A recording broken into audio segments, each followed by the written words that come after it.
Friends जय जगन्नाथ चलते आपको आज गोटे नुआ रेसिपी देखा ये शागटा आप जापे यहाँ हूँ सुनसुनिया शाग कहते आमपटे आपटे कौन कहते कमेंट करेंगे प्लीज। यहाँ हूँ शाग आम नहींचे कटा आलू कि कंचा लंका तापर रसुण कि पियाज आम ये कड़े गरम कर देकी तेल कि गरम कर देचे सोरिष तेल करवा शागटा को कि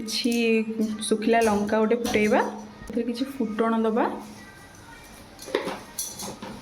शागर देवाई कि रसुण छेची नवा एबे आम आलूटा पकईदबा आलू जो काटिक आम रखी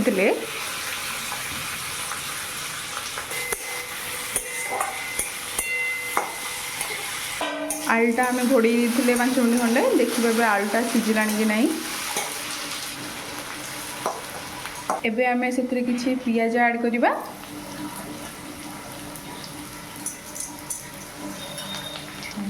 छेचा कि रसुण ऐड करदे पियाज सहित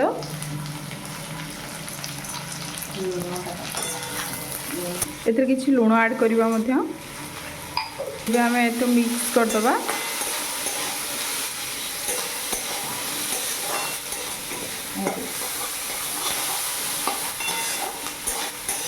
एबे हमर आलू मध्ये सिझी गलानी एबे हमर हे गलानी आधरे एबे आमे सागटा पकेइबा अल्प अल्प किछ करके पकेइबा सागटा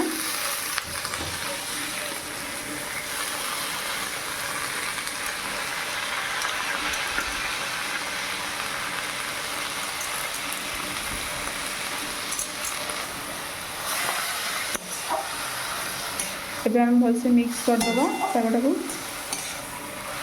कि समय घोड़े छाड़दबा 5 मिनट खंडे शाग हो गला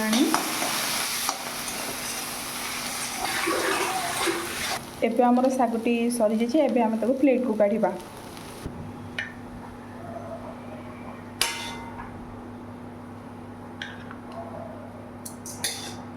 एबे हमर प्रस्तुत हो शागटा देखते केमती लगुच रेसिपीटा जब आपण मानक भल लगी था निश्चित भाव लाइक शेयर कमेंट निश्चित भाव में करेंगे। रही जय जगन्नाथ।